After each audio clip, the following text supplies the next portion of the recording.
Well, I've talked in the past about water makers and their importance, in my opinion, and the proof's in the pudding right now. So first of all, one thing you always want to do is if you have two tanks, you want to keep them separate. You never want both tanks to be linked together and then come to your source in your galley or whatever. You want to keep them separate, which we did. And I actually replumbed this boat to have separate tanks so that I could at any time switch them back and forth. And the starboard tank ran out today, and we weren't too worried about it because we've been making water and we're doing all right, and we had the whole port tank available to us. And so when we switched over to the port tank had salt in it. And at this point we don't know why it had salt in it, but I suspect that it's either one of two things. Either we contaminated it accidentally with, we dumped 1 6-gallon jug of water maker water in there, and perhaps we forgot to test it before we poured it in. I don't think so though. We were making water all day that day, and we had filled the other tank with it. The other thing was, what I think happened is we didn't seal it up. The deck fill somehow must not have been completely sealed, and it got some salt water in there over the days that we were sailing. You remember, we take water over that area all the time, so any little leak in that's gonna contaminate the water. But regardless of why, our whole port tank, which at that point was our main source of water, was contaminated, and I had to empty it. So now the only water we have on board is our emergency water, which is 4 gallons in the lazarette, and we have 1 gallon left on deck in the 2 6-gallon jugs because we've been using them to transfer water. And then we have a couple of gallons that I made this morning. So we have about 7 gallons of water for 3 of us for about 2 weeks. But we have a water maker. Now, we have to be basically slowed down because I don't have a lift pump. We have to be slowed down to a crawl in order to make water without a lot of movement.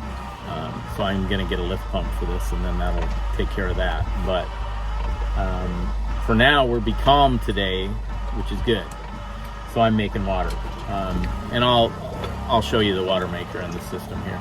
What you hear in the background is the generator. We're going to go ahead and top off the battery since we're sitting here today as well. So we're just we're sailing tonight, and we've got basically 9 days of really good sailing. So we're trying to get enough water. If we can get 9 gallons, that's a gallon for 3 of us a day, which isn't much. It's not enough to cook, but it's enough to drink. So barely. So that's what we're doing today. Let me show you that. Let me show you the water maker. So my water maker is located in the head, and it's right here. It's going. And I tried adding this little lift pump that I had on the boat, but it was burned out already, so it didn't work. So I have 2 ways to get water to the water maker, and right now it's using this one over here. It doesn't have very much lift. So the through hole's right there. It goes through a strainer. Let me turn this on. Goes through the strainer and then up through this water rake or filter, and then it goes over here through a diverter and into the water maker itself. And then I've got this little tank here that is my easy fill tank. I use it. It's the one that if I just want to make a little water because it's calm out, I just test. You have to test the water first, so you can't just turn it on anytime. You have to let it pressurize and test it before you start saving it. So right now I'm just filling these little 1-gallon jugs right here to transfer. That's another reason you don't, in my opinion, you shouldn't have your water maker going to your freshwater source tank, because yeah, that's good water. Because if something goes on with your water maker and you have it that it automatically goes into your tank, unless you have one of those fancy water makers with the automatic shut-off thing that tests the parts per million and then shuts it off, which I know some of you folks, i.e. Ramble On, have that. so you don't have to worry about that. But if you just have one of these little water makers that doesn't have the tester and the auto shut off, you shouldn't run it directly to your tank. And this is why, because you could contaminate your whole tank with salt water if the water maker is not actually making good water when it kicks on. So that's our situation right now. Am I worried about it? No. Am I concerned? Yeah. Mostly because we're sailing. In the next few days, we're sailing a lot, and the water maker doesn't work when it's got a lot of pressure against it when we're sailing, or when it's wappling back and forth. We've got to get a lift pump. So I've got two source areas on this water maker, and what I'm going to do is I'm going to put a lift pump on one of them so I can flip it on when we're sailing, and then the other side can just be used at anchor and in calm conditions. It just uses less power if it doesn't have to use the lift pump every time. So that's what I'll do when I get to Hawaii. I'll change that out and have two sources for my water maker water, one with a lift pump and one without. If we had the lift pump and it was working, this wouldn't be a concern at all for us. So that's our situation. But I'm making about 1 gallon an hour right now, so we'll get enough for today. All right, signing out.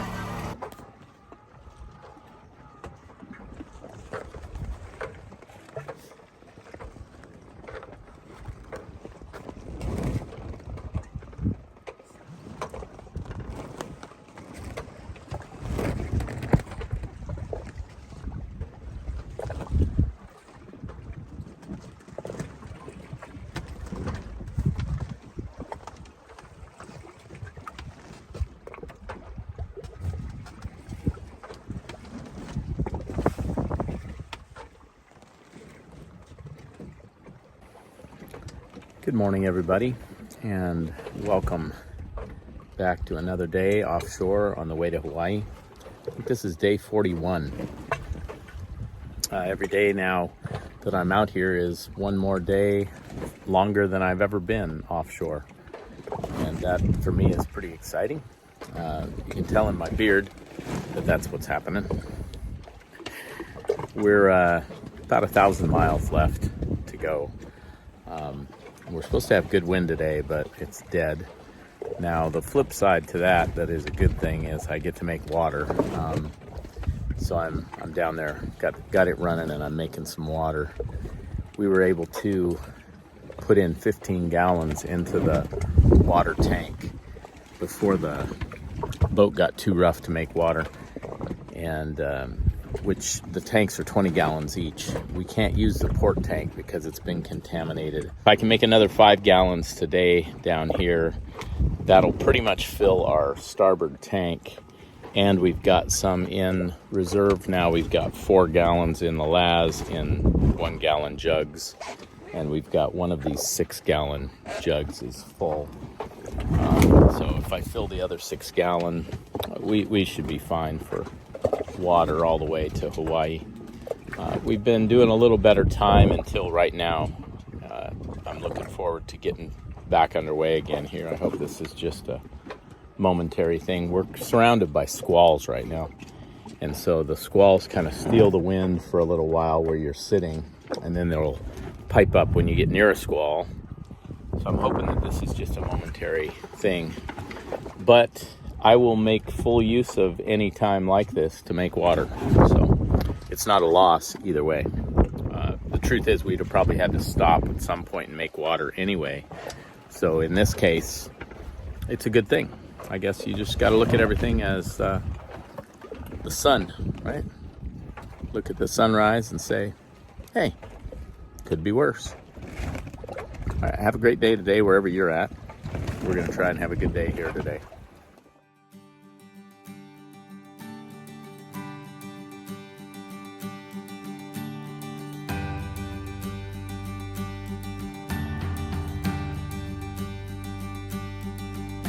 I watch you bow your head each day. It's the little things that make you feel this way. Don't let them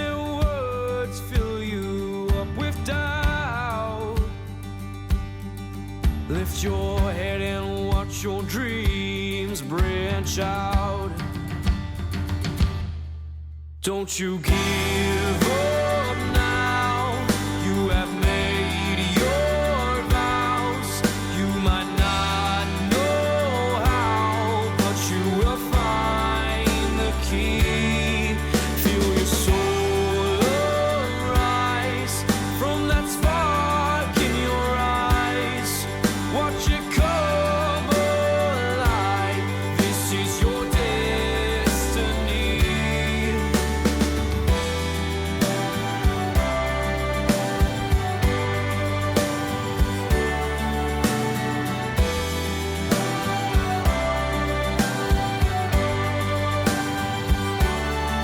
To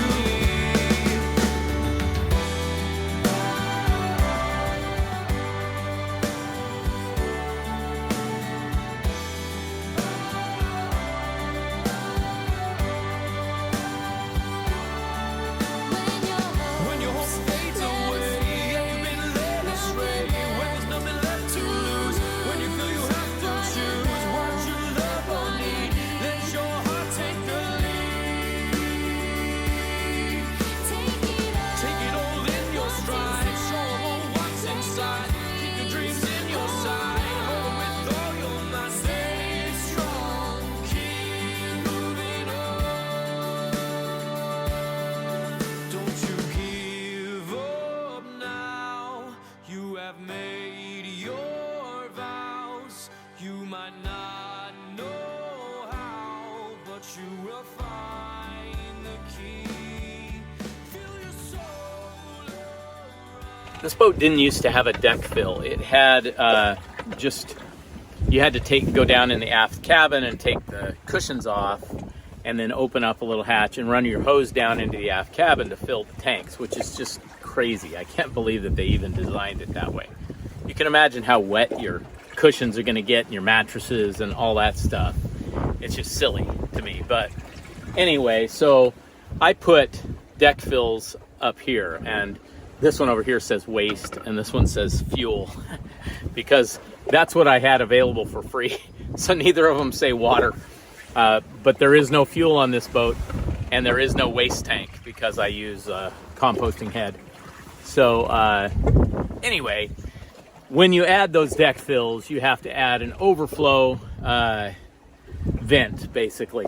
So when you fill it from the deck, you know, it won't like explode and come pumping out there, and it needs to be able to release the air that's in the tank. And so in all my wisdom, I plumbed my, thinking it was a great idea, I plumbed my overflow into this wet las, because it's wet anyway and it's drained. It's got a self-drain in it. And so I thought, well, that's a good place to do it. And it isn't a bad idea. Norman did the same thing, but he did it up high and he put a loop down, and all I did is put a loop, a high loop. And on this side over here, I didn't even put that high loop very high. And so when this thing was filling, it was just pumping water right down into the port tank. We've been on that starboard tack for a long time, and that's a part of the reason that, well, it is the reason. That's what happened to our water in our port side. And now we haven't filled it because we need to clean it out really good when we get to Hawaii and disinfect it, refill it, and flush it a couple of times, and then it should be good to go. And then I need to go in and redo those vents, and I'm going to redo them on both sides. And I think I'm also going to put a little a little shut off on them so that I can just turn them off anyway. Once the tank's full, you can just shut them off. It's not a big deal. So anyway, those are some of the issues that we've got going.